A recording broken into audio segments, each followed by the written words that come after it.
Mukhang ngayon lang to nangyari kay Jordan Clarkson. Kumpiyansa.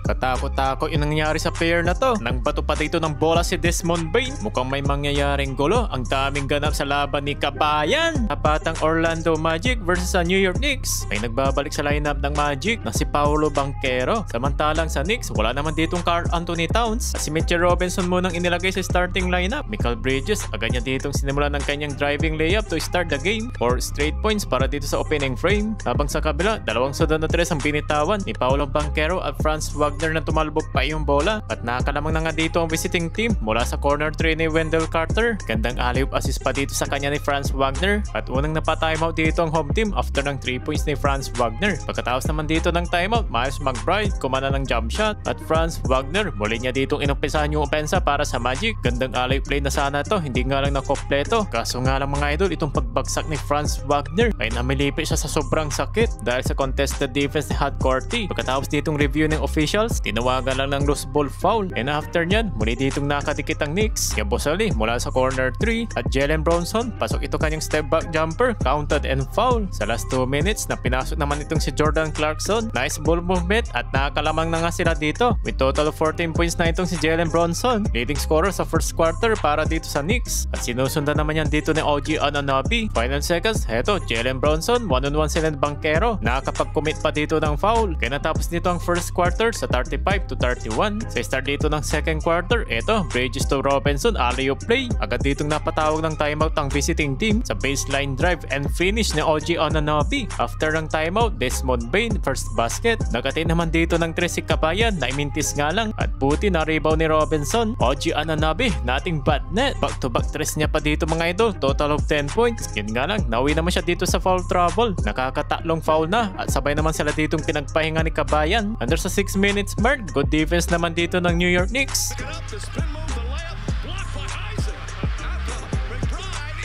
Mabilis ka agad ng inbound dito kay Josh Hart sa 4 minutes mark nang muli ditong naitabla sa 47. Agad naman ditong binawi ni Josh Hart ng kanyang 3 points. At solid din itong kanilang big man na si Mitchell Robinson. Maasahan pagdating sa offensive rebound ng Knicks. Meron na siya ditong total of 7 rebounds. Tikit na naman dito yung laban mga idol. Mikal Bridges, fade away shot. Yun nga lang dito sa dulo, nakapagpahabol pa ng 3 points si Black. Kaya nakuha dito yung kalamangan ng Orlando sa 55-54. Halftime. Dito naman sa third quarter, sinimulan dito ni Jalen Bronson ng driving layup at OG Anunoby ng 3 points. At muli nila dito nakuha yung kalamangan ng Knicks. Tumawag ng timeout ang Magic after ang slam dunk ni Robinson. Pero pagkatapos naman dito ng timeout, tuluyan na ditong pumalo sa double digit lead ng home team at napa-take over si Jalen Bronson. Yun nga lang, nakabawi naman dito ang Orlando. Tatlong sunod ba naman ditong 3 ang pinaulan. Isa kay Paolo Banchero at 2 bitaw naman dito kay Desmond Bain. At naibaba nila sa 3 yung kalamangan dito ng Knicks. Napabuhat na lang dito si Bain para sa opensa ng Magic. Kaso ang New York, muli na naman ditong umakyat yung kanilang lead. Sa play naman ito, Bronson driving, blocking foul si Jalen Suggs. 2 free throws para kay Bronson. Muli naman ditong binalik si Kabayan JC na sumubok dito ng 3 mula sa corner 3 na mintis. Eto, nalibre si Kabayan, top of the key, na imintis na naman. At si McBride, hindi niya na dito pinasa kay Clarkson.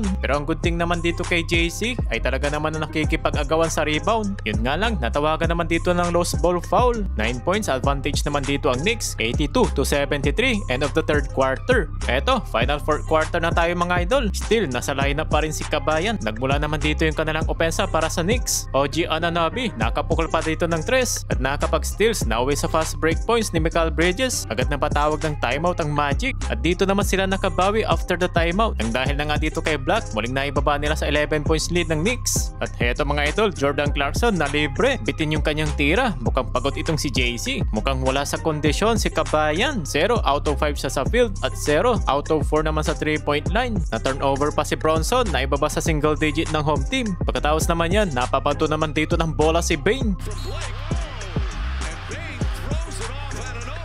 At dahil naman dito sa nangyari, natawa naman dito si Karl Anthony Towns at nahatulan naman ng technical at penalty 1 si Bain. And after nyan, Zags bigla na lang ditong paika-ika, napabalik sa locker room at patuloy dito yung magandang opensa ng Knicks. Nahirapan ditong ibaba ng Orlando sa single digit dahil nakakasagot sa basket ang home team. Sagutan naman dito ng Tracy Richardson at Anunoby para sa opensa ng Knicks. Eto, after mapasubsob si Bronson, tinulak niya pa yung coach ng Magic at maaga na rin ditong nilabas yung starters ng Knicks. Under sa 1 minute mark, hindi pa pala tapos dito yung laban. Nagkaroon dito ng magandang run ang Orlando. At heto, Jordan Clarkson, eto na naman. Kumain ata ng balo si Kabayan. Nakaramdam dito ng kaba si Mike Brown. Dahil sa final seconds, binalik dito yung starters ng Knicks. At buti na lang na-secure nila dito yung laban. Kaya naman, panalo ang New York Knicks.